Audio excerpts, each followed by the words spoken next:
Hello students, an important question from some application of trigonometry. So the statement of question is here. An aeroplane when flying at a height of 5000 meter from the ground passes vertically above another aeroplane at an instant when the angle of elevation of two aeroplanes from the same point on the ground are 60 degree and 45 degree respectively. Find vertical distance between the two aeroplanes at that instant. Statement के accordingly कि हमने एक point ground पर इस point को जी मान लिया और एक एरोप्लेन है हमारा, एरोप्लेन नंबर इसको 2 कर लेते हैं और इसके ऊपर एग्जैक्टली एक दूसरा aeroplane, aeroplane number 2, aeroplane number 1, aeroplane number 1 ground से 5000 मीटर की ऊंचाई पर है और एरोप्लेन नंबर 1 इस एरोप्लेन के एग्जैक्टली वर्टिकली इतना ऊपर है और ग्राउंड से एरोप्लेन नंबर 1 की हाइट 5000 है और 2 की हम हाइट को h1 मीटर एज्यूम कर लेंगे। अब इन दोनों एरोप्लेन को इस ग्राउंड के लेवल पर कोई पॉइंट हमने P ले लिया, ये पॉइंट ऑफ ऑब्जर्वेशन है। इस ऑब्जर्वेशन पॉइंट P से जब हम एरोप्लेन नंबर 1 को देखेंगे तो एंगल ऑफ एलिवेशन 60 डिग्री और इसी पॉइंट से हम सेकंड एरोप्लेन को जब ऑब्जर्व करेंगे तो एंगल ऑफ एलिवेशन हमारा 45 डिग्री है। तो बच्चों यहाँ पर हमारे पास P, G और इस पॉइंट को आप A मान लो और इस पॉइंट को B। तो पहली राइट एंगल ट्राइंगल हमारी बनी है PGA।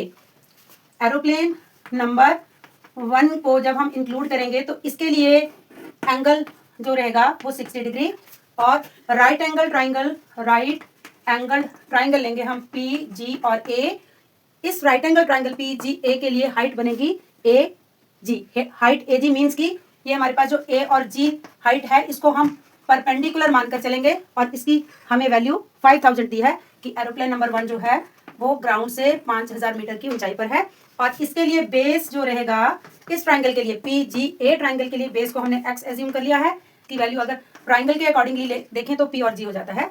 तो यहाँ पर बेस और परपेंडिकुलर दो साइड्स हम लेंगे तो इन दोनों से ट्रिग्नोमेट्रिक रेशियोज हम लेंगे।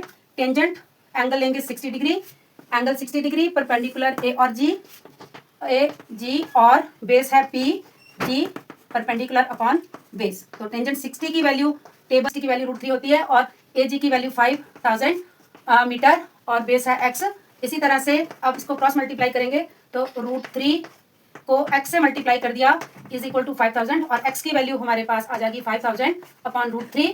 जब भी डिनोमिनेटर में कोई इरेशनल नंबर आए तो उसको रेशनलाइज कैसे करना है, उसी इरेशनल नंबर से एक बार मल्टीप्लाई और दूसरी बार हम डिवाइड कर लेते हैं। देन 5000 √3 अपॉन √3 बिकॉज जब हम √3 को √3 से मल्टीप्लाई करते हैं तो स्क्वायर रूट कॉमन लेकर 3 और 3 से मल्टीप्लाई करके ये आंसर आ जाएगा हमारे पास स्क्वायर रूट 9 और इसको सिंप्लीफाई करेंगे तो 3 आ जाएगा। तो हमारे पास बेस की वैल्यू इस तरह से आ चुकी है। अब हमें हाइट h1 PG हाइट को ढूंढना था तो इसके लिए हम अगला इसका पार्ट रहेगा कि जब हमने ट्राइंगल में एरोप्लेन 2 को इंक्लूड करना है, अब हम G और P को लेना है जिसमें B और G हाइट को हमने एज्यूम किया है h1 और ये इस राइट एंगल ट्राइंगल का परपेंडिकुलर है और BG और P राइट एंगल जो ट्राइंगल है इसका बेस है P और G और इस वैल्यू को x एज्यूम किया है और x हमने यहाँ से पार्ट नंबर 1 से फिर हम पहले से कैलकुलेट करके रखा है।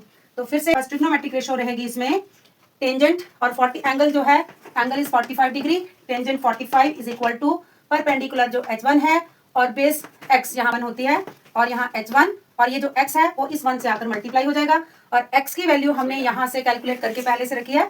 इस वैल्यू को हम यहाँ पर x की वैल्यू को ये लगा देंगे यहाँ पे 5000 √3 upon 3 is equal to h1।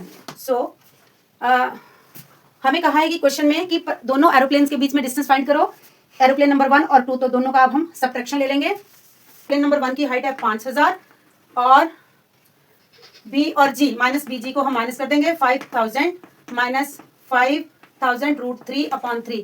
जब इन दोनों को हम सिंप्लीफाई करेंगे तो हमारे पास A और B that is the vertical